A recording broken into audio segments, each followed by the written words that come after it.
ಚಲಿಸುತ್ತಿದ್ದ ಲಾರಿಗೆ ಹಿಂಬದಿಯಿಂದ ಖಾಸಗಿ ಬಸ್ ಡಿಕ್ಕಿ ಹೊಡೆದಿದೆ. ಖಾಸಗಿ ಬಸ್ ಚಾಲಕನ ಸ್ಥಿತಿ ಗಂಭೀರವಾಗಿದೆ, 4ವರಿಗೆ ಗಾಯವಾಗಿದೆ. ರಾಷ್ಟ್ರೀಯ ಹೆದ್ದಾರಿ 4ರ ಜವನಗೊಂಡನಹಳ್ಳಿಯ ಬಳಿ ಈ ಘಟನೆ ನಡೆದಿದೆ. ಚಿತ್ರದುರ್ಗ ಜಿಲ್ಲೆಯ ಹಿರಿಯೂರು ತಾಲೂಕಿನ ಜವನಗೊಂಡನಹಳ್ಳಿಯಲ್ಲಿ ನಡೆದಿರುವಂತಹ ಘಟನೆ ಇದು. ಮುಂಬೈನಿಂದ ಬೆಂಗಳೂರಿಗೆ ಹೊರಟಿದ್ದ ಖಾಸಗಿ bus.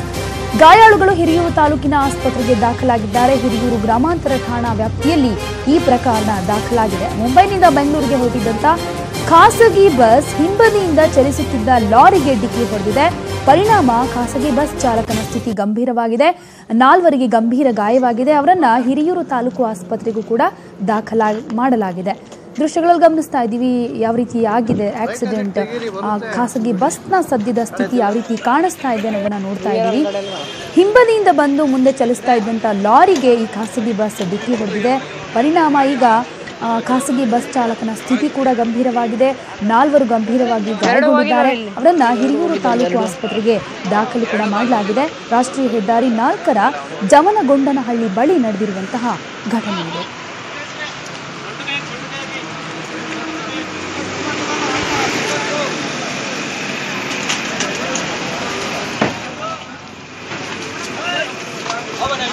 You should not take video, yeah?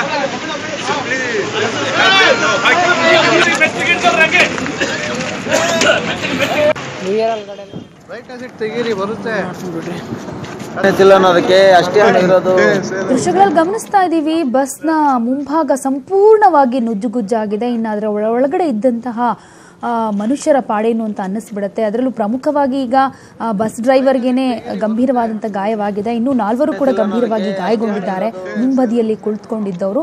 ಇನ್ನು ಹಿಂದೆ ಕುಳಿತವರಿಗೆ ಸಣ್ಣ ಪುಟ್ಟ ಗಾಯ ಆಗಿದೆ, ಆಸ್ಪತ್ರೆಯಲ್ಲಿ ಚಿಕಿತ್ಸೆ ಪಡೆದುಕೊಳ್ತಾ ಇದ್ದಾರೆ. ಕೇರಳ ಕೊಡಗಷ್ಟೇ ಅಲ್ಲ, ಬೆಂಗಳೂರಿಗೂ ಕಾದಿದೆ ಗಂಡಾಂತರ. ಹವಾಮಾನ ಇಲಾಖೆ ನೀಡಿದೆ ಮುನ್ಸೂಚನೆ. ನ್ಯೂಸ್ 18 ರಿಯಾಲಿಟಿ ಚೆಕ್ನಲ್ಲಿ ಬೆಚ್ಚಿ ಬೀಳಿಸೋ ಸತ್ಯ.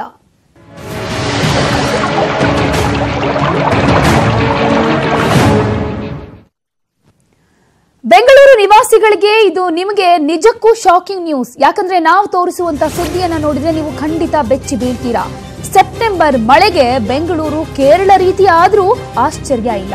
ಹವಾಮಾನ ಇಲಾಖೆ ಕೂಡ ಅಪಾಯಕಾರಿ ಮುನ್ಸೂಚನೆಯೊಂದನ್ನ ಕೊಟ್ಟಿದೆ. ಇದನ್ನ ಸುಮ್ಮನೆ ನಾವು ಹೇಳ್ತಾ ಇಲ್ಲ, ವಾಸ್ತವ ಪರಿಸ್ಥಿತಿಯನ್ನ ನಿಮ್ಮ ಮುಂದೆ ಇಡ್ತಾ ಇದ್ದೀವಿ.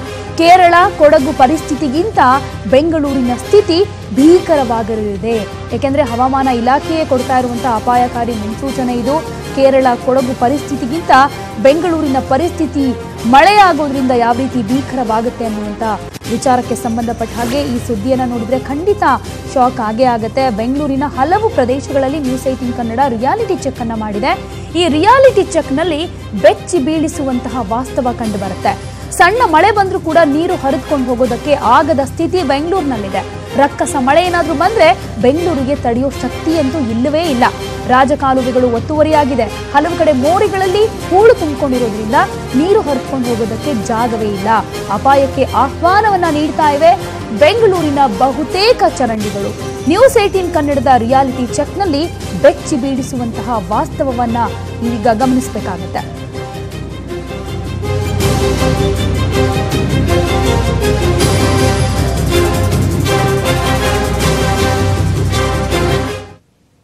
ಕೋರಮಂಗಲದಲ್ಲಿ ಪರಿಸ್ಥಿತಿ ಹೇಗಿದೆ ಅನ್ನೋದ್ರ ರಿಯಾಲಿಟಿ ಚೆಕ್ ಅನ್ನ ಮಾಡಿದೆ ನಮ್ಮ ನ್ಯೂಸ್ 18 ತಂಡ. ನೋಡೋಣ. ನಾವು ಈಗ ಮತ್ತೊಂದು ಸ್ಪಾಟ್ನಲ್ಲಿದ್ದೇವೆ. ಇದು ಪ್ರತಿ ಬಾರಿ ಮಳೆಗಾಲ ಬಂದಂಥ ಟೈಮಲ್ಲೂ ಕೂಡ ಫ್ಲಡ್ಗೆ ಈಡಾಗುವಂಥ ಮತ್ತೊಂದು ಪ್ರದೇಶ. ನಾವು ನೋಡ್ತಾ ಇದ್ದೀವಿ ರಾಜಕಾಲುವೆ ಎಷ್ಟು ಮಟ್ಟಿಗೆ ಹಾಳೆದ್ದೋಗಿದೆ ಅನ್ನೋಂಥ ನಾವು ನೋಡ್ತಾ ಇದ್ದೀವಿ. ಈ ಒಂದು ರಾಜಕಾಲುವೆಯಲ್ಲಿ ನೀರು ಹರಿದೋಗ್ತಿಲ್ಲ ಅನ್ನೋಂಥದ್ದಕ್ಕೆ ಬಹುಶಃ ಈ ಒಂದು ನೀರು ಸಂಪೂರ್ಣವಾಗಿ ಕೆಟ್ಟು ಅಂತೇಳಿ ಕೊಳೆತಂಥ ಟೈಮಲ್ಲಿ ಯಾವ ಬಣ್ಣ ಬರುತ್ತೋ ಆ ರೀತಿ ಇರುವಂಥ ಒಂದು ಬಣ್ಣವನ್ನು ನೋಡ್ತೇವೆ. ಸಂಪೂರ್ಣವಾಗಿ ಕಪ್ಪಾಗೋಗಿದೆ. ಅಂದರೆ ನೀರು ಯಾವಾಗ ಒಂದೇ ಕಡೆ ನಿಂತ್ಕೊಳ್ಳುತ್ತೋ ಅದು ಹರಿದೋಗೋದಕ್ಕೆ ಯಾವಾಗ ಅವಕಾಶ ಇರೋದಿಲ್ಲ, ಆವಾಗ ನೀರು ಸಂಪೂರ್ಣ ಕೊಳೆತು ಹೋಗಿ ಈ ರೀತಿಯಾದಂಥ ಒಂದು ಕಪ್ಪು ಬಣ್ಣಕ್ಕೆ ತಿರುಗತ್ತೆ. ಈ ರಾಜಕಾಲುವೆಯನ್ನು ದುರಸ್ತಿಪಡಿಸುವಂಥ, ಯಾಕಂದರೆ ಕಳೆದ ಬಾರಿ ಎಷ್ಟು ದೊಡ್ಡ ಮಟ್ಟದ ಫ್ಲಡ್ ಬಂದಿತ್ತು ಅಂತ ಹೇಳಿದ್ರೆ ಈ ಒಂದು ಭಾಗದಲ್ಲಿ KSRTC ಡಿಪೋ, ಅದೇ ರೀತಿ BMTC ಡಿಪೋಗಳೇನಿದೆ ಅವೆಲ್ಲವೂ ಕೂಡ ಸಂಪೂರ್ಣವಾಗಿ ತುಂಬೋಗಿತ್ತು, ಜಲಾವೃತವಾಗಿದೆ. ಅಂಥ ಟೈಮಲ್ಲಿ ಈ ಒಂದು ಕಾಮಗಾರಿಯನ್ನು ಆರಂಭ ಮಾಡಿದ್ರು. ಆದರೆ ಅಷ್ಟು ಸಮರ್ಪಕವಾಗಿ ಮುಗ್ದಿಲ್ಲ ಅನ್ನೋದಕ್ಕೆ ಬಹುಶಃ ಈ ಒಂದು ರಾಜಕಾಲುವೆ ದುಸ್ಥಿತಿನೇ ಕಾರಣ ಆಗುತ್ತೆ. ಯಾಕಂದರೆ ನಾವು ನೋಡ್ತಿದ್ದೀವಿ ರಾಜಕಾಲುವೆಯಲ್ಲಿ ನೀರು ಹರಿತಾನೇ ಇಲ್ಲ. ಯಾವಾಗ ನೀರು ಹರಿಯಲ್ಲೋ ಆವಾಗ ಯೂಶ್ವಲಿ ಏನಾಗುತ್ತೆ, ನೀರು ಒಂದು ಕಡೆ ಲಾಗ್ ಆದಾಗ ಅದು ಎಷ್ಟೇ ಫೆನ್ಸ್ ಆಗಿರಲಿ, ಎಷ್ಟೇ ದೊಡ್ಡ ಮಟ್ಟದ ಫೆನ್ಸ್ ಹಾಕಿರಲಿ, ಆ ಫೆನ್ಸನ್ನು ದಾಡ್ಕೊಂಡು ಪ್ರವಾಹನ ಸೃಷ್ಟಿ ಮಾಡುವಂಥ ಒಂದು ಸನ್ನಿವೇಶ ಇದ್ದೇ ಇರುತ್ತೆ.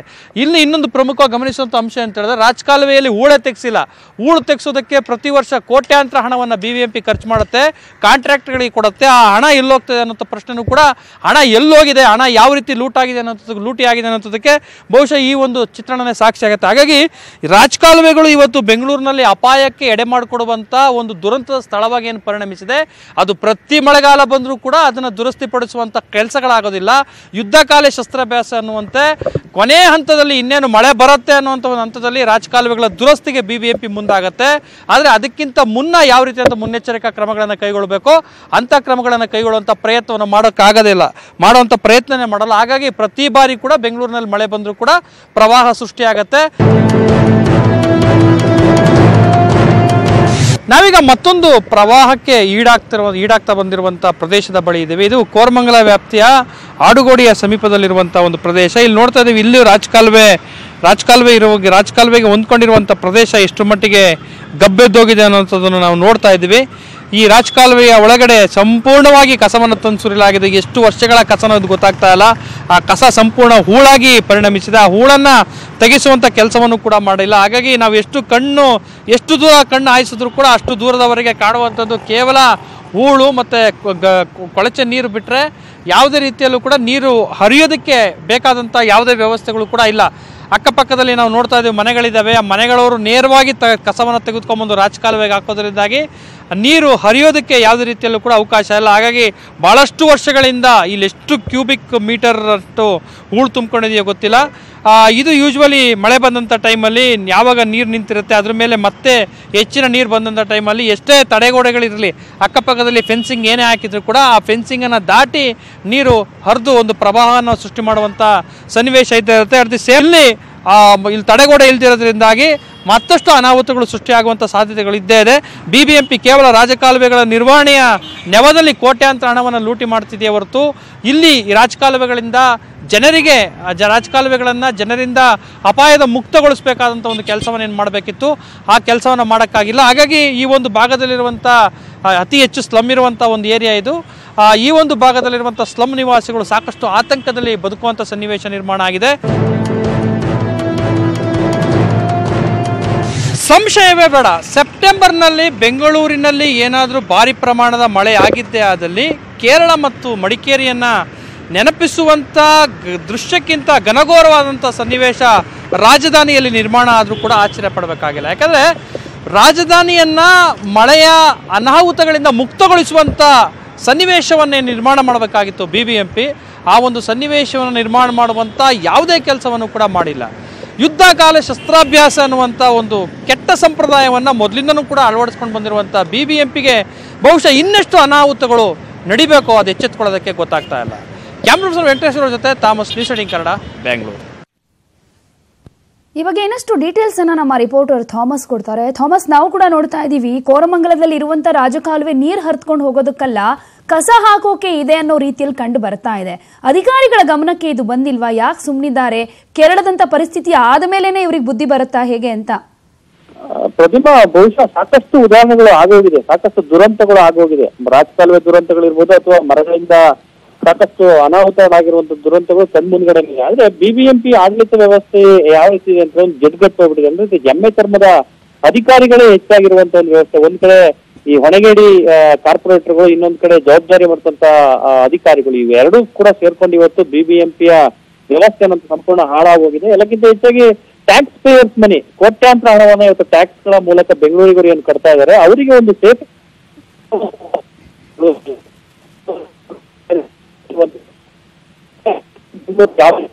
ಮಳೆ ಅನ್ನುವಂತ ಶಬ್ದ ಕೇಳಿದ್ರೆ ಇವತ್ತು ಬೆಂಗಳೂರಿಗರು ಬೆಚ್ಚಿ ಬೀಳುವಂತ ಪರಿಸ್ಥಿತಿ ಅಂತ ಹೇಳಿದ್ರೆ ಅದಕ್ಕೆ ನೇರವಾಗಿ ಹೊಣೆ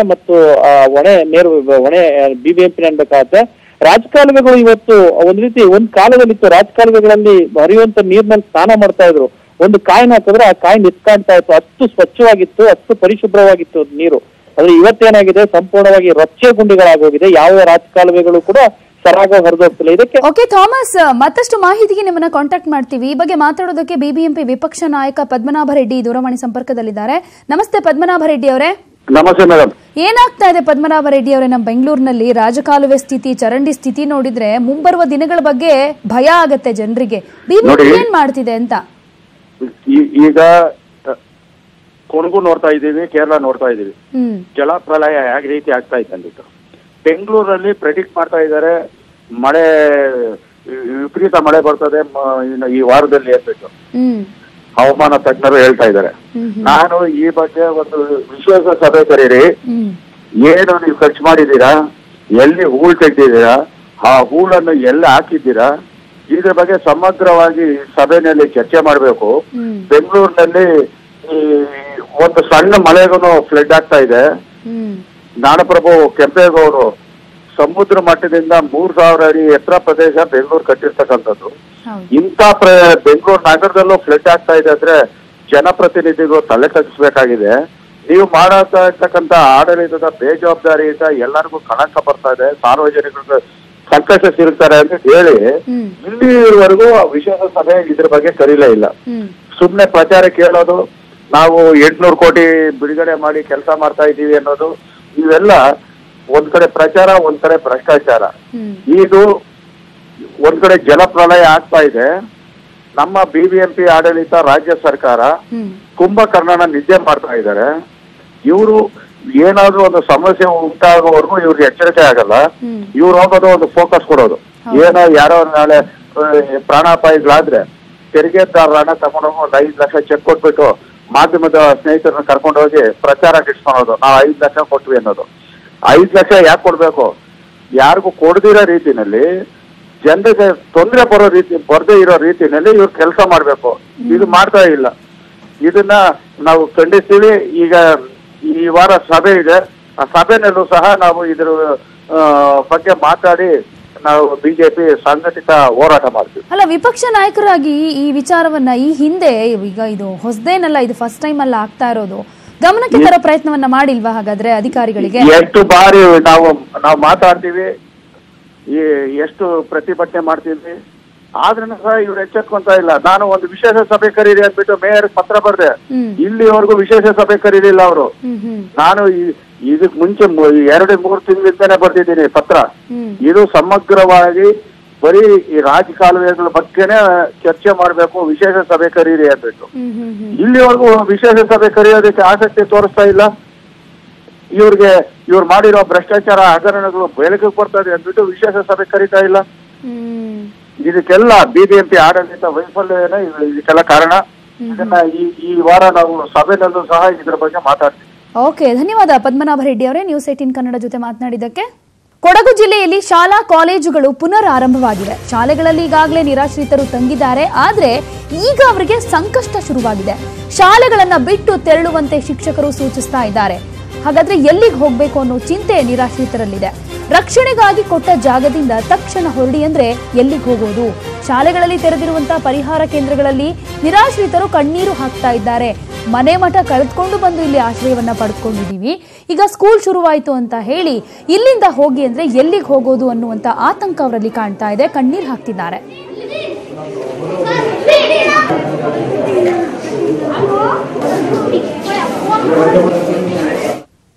ಈ ಬಗ್ಗೆ ಮತ್ತಷ್ಟು ಮಾಹಿತಿಯನ್ನ ಕೊಡ್ತಾರೆ ನಮ್ಮ ರಿಪೋರ್ಟರ್ ರಕ್ಷಾ. ಸುಂಟಿಕೊಪ್ಪದ ನಿರಾಶ್ರಿತರ ಕೇಂದ್ರದಿಂದ ನೇರ ಸಂಪರ್ಕದಲ್ಲಿದ್ದಾರೆ. ರಕ್ಷಾ, ಸ್ಕೂಲ್ ಶುರುವಾಯಿತು ಅನ್ನೋದು ಮಕ್ಕಳಿಗೆ ಒಂದು ರೀತಿ ಖುಷಿ ವಿಚಾರ, ಆದ್ರೆ ನಿರಾಶ್ರಿತ ಕೇಂದ್ರವನ್ನಾಗೆ ಅಲ್ಲಿ ಸ್ಕೂಲ್ನಲ್ಲಿ ಉಪಯೋಗಿಸ್ಕೊಳ್ತಾ ಇದ್ದಾರೆ. ಸ್ಕೂಲ್ನಲ್ಲೇ ನಿರಾಶ್ರಿತರು ಇದ್ದಾರೆ. ಹೋಗಿ ಅಂದ್ರೆ ಎಲ್ಲಿಗೆ ಹೋಗ್ಬೇಕು, ಅವರು ಏನ್ ಮಾಡ್ಬೇಕು, ಏನಾಗ್ತಾ ಇದೆ ಅಲ್ಲಿ ಅಂತ?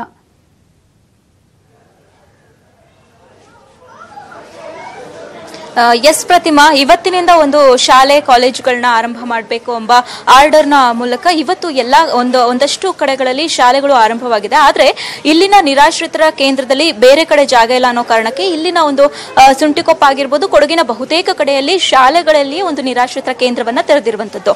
ಸೊ ಈಗ ಶಾಲೆಯನ್ನ ಆರಂಭಿಸಬೇಕು ಅನ್ನೋ ಆದೇಶದ ಮೇರೆಗೆ ಎಲ್ಲರೂ ಕೂಡ ಸ್ಕೂಲನ್ನ ಸ್ಟಾರ್ಟ್ ಮಾಡಬೇಕಾಗುತ್ತೆ. ಸೊ ಹೀಗಾಗಿ ಇಲ್ಲಿನ ಒಂದು ಜನರಿಗೆ ಹೊರಡಿ ಅಂತಿದ್ದಾರೆ. ಸೊ ಹೊರಡಿ ಅಂದ್ರೆ ಎಲ್ಲಿಗೆ ಹೋಗ್ಬೇಕು ಇಲ್ಲಿನ ಜನ? ಮನೆ ಮಠ ಎಲ್ಲ ಕಳ್ಕೊಂಡು ಮನೆ ಇದ್ರೂ ಕೂಡ ಮನೆಗೆ ಹೋಗೋಕೆ ದಾರಿ ಇಲ್ಲದೆ ಇರೋರು ಎಲ್ಲಿಗೆ ಹೋಗ್ಬೇಕು ಅನ್ನುವಂಥದ್ದು ಇಲ್ಲಿನ ಒಂದು ನಿರಾಶ್ರಿತರ ಒಂದು ಕೂಗು. ಇವಾಗ ಸದ್ಯಕ್ಕೆ ನಾವು ಸುಂಟಿಕೊಪ್ಪದ ಸೆಂಟ್ ಮೇರಿಸ್ ಚರ್ಚ್ ನಲ್ಲಿರುವಂತಹ ನಿರಾಶ್ರಿತರ ಕೇಂದ್ರದಲ್ಲಿ ಇದೀವಿ. ಇಲ್ಲಿ ಸಾಕಷ್ಟು ಜನರನ್ನ ನೀವು ನೋಡ್ತಾ ಇರಬಹುದು ಪ್ರತಿಮಾ. ಒಂದಷ್ಟು ಜನರು ಇವತ್ತು ಬೆಳಿಗ್ಗೆ ಬಂದ್ಬಿಟ್ಟು ಹೊರಡಿ ಅಂತಿದ್ದಾರಂತೆ. ಸಾಕಷ್ಟು ಜನ ಕಣ್ಣೀರನ್ನ ಹಾಕ್ತಾ ಇದ್ದಾರೆ. ಎಲ್ಲಿಗೆ ಹೋಗೋದು, ನಾವು ಮನೆ ಮಠ ಕಳ್ಕೊಂಡಿದೀವಿ, ಹೋಗಿ ಅಂದ್ರೆ ಎಲ್ಲಿಗೆ ಹೋಗೋದು ಅನ್ನುವಂಥದ್ದನ್ನ. ಸೊ ಇಲ್ಲಿನವ್ರ ಜೊತೆ ಮಾತನಾಡಿಸ್ತೀನಿ, ಏನ್ ಹೇಳ್ತಾರೆ, ಅವ್ರ ಕಷ್ಟಗಳು ಏನು ಅನ್ನೋದನ್ನ ಕೂಡ ಕೇಳೋಣ. ಮೇಡಮ್, ನಿಮ್ಮ ಹೆಸರು? ನನ್ನ ಹೆಸರು ಆಶಾ ಅಂತ. ಮೇಡಮ್, ಇವಾಗ ಬೆಳಿಗ್ಗೆ ಬಂದು ಹೊರಡಿ ಅಂತ ಹೇಳ್ತಿದ್ದಾರೆ. ನಿಮ್ ಮನೆ ಇದೆಯಾ, ಎಲ್ಲಿಗೆ ಹೋಗ್ತೀರಾ, ಬ್ಯಾಗ್ ಎಲ್ಲ ಪ್ಯಾಕ್ ಮಾಡ್ಕೊಂಡಿದ್ದೀರಾ, ಏನ್ ಮಾಡ್ತೀರಾ ಅಂತ? ಸರ್, ಮೇಡಮ್ ನಮ್ಮನ್ನ ಶುಕ್ರವಾರ ರಾತ್ರಿ 9 ಗಂಟೆಗೆ 10 ಕಿಲೋಮೀಟರ್ ಕಾಡ್ ದಾರಿಯಲ್ಲಿ DC ಆರ್ಡರ್ ಆಗಿದೆ, ನೀವು ಬರಲೇಬೇಕು, ಎಲ್ಲ ಇದಾಗ್ತಾ ಇದೆ, ರಸ್ತೆ ಗಿಸ್ತೆ ಏನಿಲ್ಲ, ಎಲ್ಲ ಬಿಟ್ಬಿಟ್ಟಿದೆ, ನೀವು ಬರಲೇಬೇಕು ಅಂತ ಕರ್ಕೊಂಡ್ಬಂದು ಇಲ್ಲಿ ಇರಿಸಿದ್ದಾರೆ ಮೇಡಮ್. ಇವಾಗ ನಮ್ಮನ್ನ ನೀವು ಖಾಲಿ ಮಾಡಬೇಕು. ಎಲ್ಲಿಗೆ ಹೋಗೋದು ಸರ್? ನಾವು ಖಾಲಿ ಮಾಡಿದ್ರೆ ನಮಗೆ ರಸ್ತೆ ಇಲ್ಲ, ಮಕ್ಕಳನ್ನ ಏನಾದ್ರು ಆಸ್ಪತ್ರೆಗೆ ಕರ್ಕೊಂಡು ಹೋಗ್ಬೇಕು ಅಂದ್ರೂ ನಮಗೆ ರಸ್ತೆ ಎಲ್ಲ ಏನಿಲ್ಲ, ಫುಲ್ಲು ಬ್ಲಾಕ್ ಆಗಿದೆ ರಸ್ತೆ. ನಾವು ಕಾಡು ರಸ್ತೆಯಲ್ಲಿ ಹೋಗ್ಬೇಕು, ಹೇಗೆ ಹೋಗೋದು? ನಾವು ಈ ಪಾತ್ರೆ, ನಮ್ಮ ಬಟ್ಟೆ ಗಿಟ್ಟೆನ ತಗೊಂಡು ಹೇಗೆ ಹೋಗೋದು ಅಂತ ಕೇಳಿದ್ರೆ ಅದು ನಮಗೆ ಗೊತ್ತಿಲ್ಲ. ನಮಗೆ ನಾಳೆಯಿಂದ ಸ್ಕೂಲ್ ಸ್ಟಾರ್ಟ್ ಆಗುತ್ತೆ, ನೀವು ಖಾಲಿ ಮಾಡಲೇಬೇಕು, ಇಲ್ಲ ಅಂದ್ರೆ ಈ ತರ ಸ್ಪೆಷಾಲಿಟಿ ನಿಮಗೆ ಸಿಗಲ್ಲ. ಇಲ್ಲೇನು ಸ್ಪೆಷಾಲಿಟಿ ಈ ತರ ಸಿಗಲ್ಲ. ಇನ್ನು ನಿಮ್ಮನ್ನ ತಗೊಂಡೋಗಿ ಯಾವ್ದಾದ್ರು ಗೋಡನ್ಗೆ ಹಾಕ್ತಾರೆ, ಹೋಗೋದಾದ್ರೂ ಹೋಗಿ, ಇಲ್ಲಾಂದ್ರೆ ಯಾವ್ದಾದ್ರು ಸಾವುಕಾರ ಹತ್ರ ಹೋಗಿ ಲೈನ್ ಮನೆಯಲ್ಲಿ ಎಲ್ಲಾದ್ರೂ ಹೋಗಿ ಸೇರ್ಕೊಳ್ಳಿ ಅಂತ ಹೇಳ್ತಾ ಇದಾರೆ ಮೇಡಮ್. ನಾವು ಎಲ್ಲೋ ಹೋಗ್ಬೇಕು ನಮಗೆ ಗೊತ್ತಾಗ್ತಾ ಇಲ್ಲ. ಇವಾಗ ಹೋಗಿ ಅಂದ್ರೆ ಎಲ್ಲಿಗೆ ಹೋಗ್ತೀರಾ, ನೀವು ಏನ್ ಮಾಡ್ತೀರಾ? ಹೋಗಿ ಅಂದ್ರೆ ಏನ್ ಮಾಡೋದು ಮೇಡಮ್, ನಾವು ಕಾಡು ಗೀಡಲ್ಲಿ ಹೋಗಿ ಒಂದು ಟಂಟ್ ತರ ಹಾಕೊಂಡು ಏನಾದ್ರು ಇರ್ಬೇಕಷ್ಟೇ, ಇನ್ನೇನ್ ಮಾಡಕ್ಕಾಗುತ್ತೆ? ಎಸ್ ಪ್ರತಿಮಾ, ಇದು ಇಲ್ಲಿನ ಸದ್ಯದ ಒಂದು ಸ್ಥಿತಿ. ಹೋಗಿ ಅಂತಿದ್ದಾರೆ ಅಂದ್ರೆ ಸ್ಕೂಲ್ ಸ್ಟಾರ್ಟ್ ಆಗ್ತದೆ, ಸೊ ಹೋಗಿ ಅಂತಿದ್ದಾರಂತೆ. ಸೊ ಯಾವುದೇ ಒಂದು ರೀತಿಯಾದಂತಹ ಆದೇಶ ಇಲ್ಲ ಅವ್ರಿಗೆ, ಎಲ್ಲಿಗೆ ಹೋಗ್ಬೇಕು, ನೆಕ್ಸ್ಟ್ ಏನ್ ಮಾಡ್ಬೇಕು, ನಿರಾಶ್ರಿತರನ್ನ ಏನ್ ಮಾಡ್ಬೇಕು ಅನ್ನೋಂಥದ್ದು ಯಾವುದೇ ಕೂಡ ಪ್ಲಾನ್ಗಳು ಇಲ್ಲಿ ನಡೀತಾ ಇಲ್ಲ. ಮುಂದಕ್ಕೆ ಇವರನ್ನು ಕೂಡ ಹೋಗಿ ಅಂದ್ರೆ ಇವ್ರು ಎಲ್ಲಿಗೆ ಹೋಗ್ತಾರೆ? ಸೊ ಇವ್ರು ಹೇಳೋ ಪ್ರಕಾರ ಸರಿ ಹೋಗ್ಲೇಬೇಕು ಅಂದ್ರೆ ಎಲ್ಲಿಗೂ ನಮ್ಗೆ ಹೋಗ್ಲಿಕ್ಕೆ ಜಾಗ ಇಲ್ಲ, ಏನ್ ಮಾಡ್ಬೇಕು ಅಂತ ಗೊತ್ತಿಲ್ಲ. ನಾವಿವಾಗ ಮನೆ ಮಠ ಕಳ್ಕೊಂಡಿರುವಂತಹ ಜಾಗದಲ್ಲಿ ತೋಟದಲ್ಲೇ ನಾವು ಹೋಗ್ಬಿಟ್ಟು ಒಂದು ಟೆಂಟ್ ಅನ್ನ ಮಾಡ್ಕೊಂಡಿರ್ತೀವಿ. ನೆಕ್ಸ್ಟ್ ನಮಗೆ ಏನಾದ್ರೂ ಅಪಾಯಗಳಾದ್ರೆ ಅವರೇ ಜವಾಬ್ದಾರಿ ಅನ್ನೋ ಒಂದು ಮಾತನ್ನ ಕೂಡ ಹೇಳ್ತಾ ಇದ್ದಾರೆ. ಸೊ ಈ ನಿಟ್ಟಿನಲ್ಲಿ ಒಂದ್ ಕಡೆ ಸ್ಕೂಲ್ ಸ್ಟಾರ್ಟ್ ಆಗಿರೋ ಖುಷಿ ಮಕ್ಕಳಿಗಾದ್ರೆ, ಒಂದ್ ಕಡೆ ನಿರಾಶ್ರಿತರು ಎಲ್ಲಿ ಹೋಗ್ಬೇಕು ಅನ್ನೋ ಅಳಲು ಇಲ್ಲಿನ ಒಂದು ನಿರಾಶ್ರಿತ ಕೇಂದ್ರದ ಜನರದಾಗಿದೆ. ಪ್ರತಿಮಾ, ಓಕೆ, ಥ್ಯಾಂಕ್ ಯು ರಕ್ಷಾ ತಮ್ಮೆಲ್ಲ ಡೀಟೇಲ್ಸ್ಗೆ. ಕೊಡಗಿನ ಮಳೆಯಿಂದ ನಿರಾಶ್ರಿತರಾಗಿರೋ ನೂರಾರು ಕುಟುಂಬಗಳಿಗೆ ಚಿಕ್ಕಮಗಳೂರು ಜಿಲ್ಲೆ ಮೂಡಿಗೆರೆ ತಾಲೂಕಿನ ಕುದುರೆಮುಖದಲ್ಲಿ ತಾತ್ಕಾಲಿಕ ವಸತಿ ಸೌಲಭ್ಯ ಕಲ್ಪಿಸುವ ಎಲ್ಲಾ ಸೌಕರ್ಯ ಇದೆ. ಕುದುರೆಮುಖದ ಸ್ಥಳೀಯರು ಕೂಡ ಅದನ್ನೇ ಒತ್ತಾಯಿಸ್ತಾ ಇದ್ದಾರೆ. ಕುದುರೆಮುಖದಲ್ಲಿ ಐರನ್ ಅಂಡ್ ಓರ್ ಕಂಪನಿ ಲಿಮಿಟೆಡ್ಗೆ ಸೇರಿದ 3,000ಕ್ಕೂ ಅಧಿಕ ಮನೆಗಳಿವೆ. 15 ವರ್ಷದ ಹಿಂದೆಯೇ KIOCL ಕಂಪನಿ ಸ್ಥಗಿತಗೊಂಡ ಹಿನ್ನೆಲೆಯಲ್ಲಿ ಸದ್ಯಕ್ಕೆ ಮನೆಗಳು ಪಾಳು ಬಿದ್ದಿವೆ. ಪಾಳು ಬಿದ್ದಿರೋ ಮನೆಗಳನ್ನು ದುರಸ್ತಿ ಮಾಡಿ ಕೊಡಗಿನ ನಿರಾಶ್ರಿತರಿಗೆ ನೀಡಬೇಕು ಅಂತ ಕಳಸಾದ ಜನ ಸರ್ಕಾರಕ್ಕೆ ಒತ್ತಾಯ ಮಾಡ್ತಿದ್ದಾರೆ. ಈ ಬಗ್ಗೆ ನಮ್ಮ ಚಿಕ್ಕಮಗಳೂರು ರಿಪೋರ್ಟರ್ ವೀರೇಶ್ ಕುದುರೆಮುಖದಲ್ಲಿ ಪ್ರತ್ಯಕ್ಷ ವರದಿ ಕೊಟ್ಟಿದ್ದಾರೆ, ನೋಡೋಣ. ಕೊಡಗಿನಲ್ಲಿ ಸುರಿದ ಮಹಾಮಳೆಗೆ ಕೊಡಗಿನ ಜನ ತತ್ತರಿಸಿ ಹೋಗಿದ್ದಾರೆ. ಸುಮಾರು ಸಾವಿರಾರು ಕುಟುಂಬಗಳು ನಿರಾಶ್ರಿತರಾಗಿದ್ದಾರೆ. ಈಗ ಕೊಡಗಿನಾದ್ಯಂತ ಸಾಕಷ್ಟು ಏನು ಜನರು ಸೂರಿಲ್ಲದೆ ಪರದಾಡುವಂಥ ಸ್ಥಿತಿ ಕೂಡ ನಿರ್ಮಾಣ ಆಗಿದೆ. ಇದ್ರ ಬಗ್ಗೆ ಏನು ಸ್ಥಳೀಯರು, ಕಳಸ ಮೂಲದ ಸ್ಥಳೀಯರು ಏನು ಕುದುರೆಮುಖದಲ್ಲಿರುವಂಥ ಸಾವಿರಾರು ಮನೆಗಳನ್ನ ಸರ್ಕಾರ ಬಳಕೆ ಮಾಡಿಕೊಂಡು ಅವರಿಗೆ ಸೂರು ಕಲ್ಪಿಸಿಕೊಡ್ಲಿ ಅನ್ನೋ ಒಂದು ಆಗ್ರಹ ಕೂಡ ಕೇಳಿ ಬರ್ತಾ ಇದೆ. ನಾವೀಗ ಕುದುರೆಮುಖದಲ್ಲಿರುವಂಥದ್ದು, ಇಲ್ಲಿ ಕುದುರೆಮುಖದಲ್ಲಿ ಇರುವಂತಹ ಸಾವಿರಾರು ಮನೆಗಳನ್ನು ಏನು ಸರ್ಕಾರ ಬಳಕೆ ಮಾಡಿಕೊಂಡು ಕೊಡಗಿನಲ್ಲಿ ನಿರಾಶ್ರಿತರು ಏನಾಗಿದ್ದಾರೆ ಅವರಿಗೆ ಕೊಡ್ಲಿ ಅನ್ನೋದು ಏನು ಸ್ಥಳೀಯರ ಆಗ್ರಹ ವ್ಯಕ್ತಪಡಿಸ್ತಿರುವಂಥದ್ದು ನೋಡ್ತಾ ಇರ್ಬೋದು. ಕುದುರೆಮುಖ ಪ್ರದೇಶದಲ್ಲಿ ಸಾವಿರಾರು ಮನೆಗಳಿದ್ದಾವೆ. ದೊಡ್ಡದಾದಂತಹ ಆಸ್ಪತ್ರೆ ಕೂಡ ಇರುವಂಥದ್ದು, ಇಲ್ಲಿ ಆಸ್ಪತ್ರೆ ಕೂಡ ಇದೆ. ಏನು KIOCL ಅಂತ ಒಂದು ಕಂಪ್ನಿ ಇತ್ತು, ಇದು 2000ನೇ ಇಸ್ವಿಯಲ್ಲಿ ಸಂಪೂರ್ಣ ಸ್ಥಗಿತಗೊಂಡಿರುವಂಥದ್ದು. ಅಲ್ಲಿಂದ ಇಲ್ಲಿವರೆಗೂ ಕೂಡ ದೊಡ್ಡದಾದಂಥ ಮನೆಗಳಾಗಿರ್ಬೋದು, ಆಸ್ಪತ್ರೆ ಆಗಿರ್ಬೋದು, ಮತ್ತು ಬೇರೆ ಬೇರೆ ಥರದಲ್ಲಿದ್ದಂಥ ವಸ್ತುಗಳನ್ನ ಕೂಡ ಯಾರು ಕೂಡ ಇಲ್ಲಿ ಯುಟಿಲೈಸ್ ಮಾಡ್ಕೊಳ್ತಾ ಇಲ್ಲ. ಆದ್ದರಿಂದ ಏನು ಇಲ್ಲಿರುವಂಥ ಮನೆಗಳು ಏನು ಸಾಕಷ್ಟು ಮನೆಗಳು ಕೂಡ ಇದ್ದಾವೆ. ಅಂದರೆ 3,000ಕ್ಕೂ ಹೆಚ್ಚು ಮನೆಗಳು ಈ ಕಂಪ್ನಿಗೆ ಒಳಪಟ್ಟಂಥ ಮನೆಗಳು ಇನ್ನೂ ಕೂಡ ಹಾಗೆ ಉಳಿದಿರುವಂಥದ್ದು. ಏನು ಇದನ್ನು ಸದ್ಯಕ್ಕೆ ಸ್ಥಳೀಯರು ಹೇಳುವ ಪ್ರಕಾರ ಸದ್ಯಕ್ಕೆ ಈಗ ಕೊಡಗಿನಲ್ಲಿ ಏನು ನಿರಾಶ್ರಿತರಾಗಿದ್ದಾರೆ ಅವರಿಗೆ ಕೊಟ್ಟು ಏನು ಸರ್ಕಾರ ಒಂದು ರೀತಿಯಲ್ಲಿ ಅವರಿಗೆ ಬೆಂಬಲ ಕೊಡಬೇಕು, ಅಂದರೆ ತಾತ್ಕಾಲಿಕವಾಗಿ ಏನು ಕೊಡಗಿನ ಜನರಿಗೆ ಸೂರು ಕಲ್ಪಿಸಿಕೊಡ್ಬೇಕು ಅನ್ನೋ ಒಂದು ಆಗ್ರಹ ಕೂಡ ವ್ಯಕ್ತಪಡಿಸ್ತಿದ್ದಾರೆ. ಕುದುರೆಮುಖ ಪ್ರದೇಶ ಕೇಂದ್ರ ಸರ್ಕಾರದ ಅಧೀನದಲ್ಲಿರುವಂಥ ಒಂದು ಸಂಸ್ಥೆ. ಸಂಸ್ಥೆಗೆ ಒಳಪಟ್ಟಂತೆ ಸುಮಾರು 2,500 ಅಂದಾಜಿನಷ್ಟು ಮನೆಗಳು ಖಾಲಿ ಇದ್ದಾವೆ. ಇದು ಸುಮಾರು ಇವಾಗ ಒಂದು 10-15 ವರ್ಷಗಳಿಂದ ಯಾರೂ ಉಪಯೋಗಿಸ್ತಿಲ್ಲ. ಕೇಂದ್ರೀಯ ವಿದ್ಯಾಲಯ ಇದೆ, ಅದಕ್ಕೆ ಸಂಬಂಧಪಟ್ಟಂತೆ ಅದರ ಬಿಲ್ಡಿಂಗ್ಗಳಿದ್ದಾವೆ, ಆಸ್ಪತ್ರೆ ಇದೆ. ಈಗ ತಕ್ಷಣಕ್ಕೆ ಮಡಿಕೇರಿಯಲ್ಲಿ ಇವಾಗ ಏನು ಕೊಡಗಿನಲ್ಲಿ ನಡೆದಿರುವಂಥ ಈ ಮಹಾಮಳೆಗೆ ಜನ ತತ್ತರಿಸಿ ಹೋಗಿದ್ದಾರೆ. ಅವರಿಗೆ ಇವಾಗ ಕೂಡಲೇ ಸರ್ಕಾರಗಳು ಪುನರ್ವಸತಿ ಕಲ್ಪಿಸಲು ಭಾಳ ಕಷ್ಟ ಇದೆ, ತೊಂದರೆ ಇದೆ. ಆದ್ದರಿಂದ ಈ ಭಾಗದಲ್ಲಿರುವಂಥ ಏನು ಬಿಲ್ಡಿಂಗ್ಗಳಿದ್ದಾವೆ ಅವರಿಗೆ ಒಂದು ಪುನರ್ವಸತಿ ತಾತ್ಕಾಲಿಕವಾಗಿ, ನಮಗೇನು ಇವಾಗ ನಾಳೆ ನಾಡಿದ್ರಲ್ಲೇ ಅವ್ರಿಗೆ ಪುನರ್ವಸತಿ ಕಲ್ಪಿಸ್ಲಿಕ್ಕಂತೂ ಖಂಡಿತವಾಗಿಯೂ ಸಾಧ್ಯ ಇಲ್ಲ.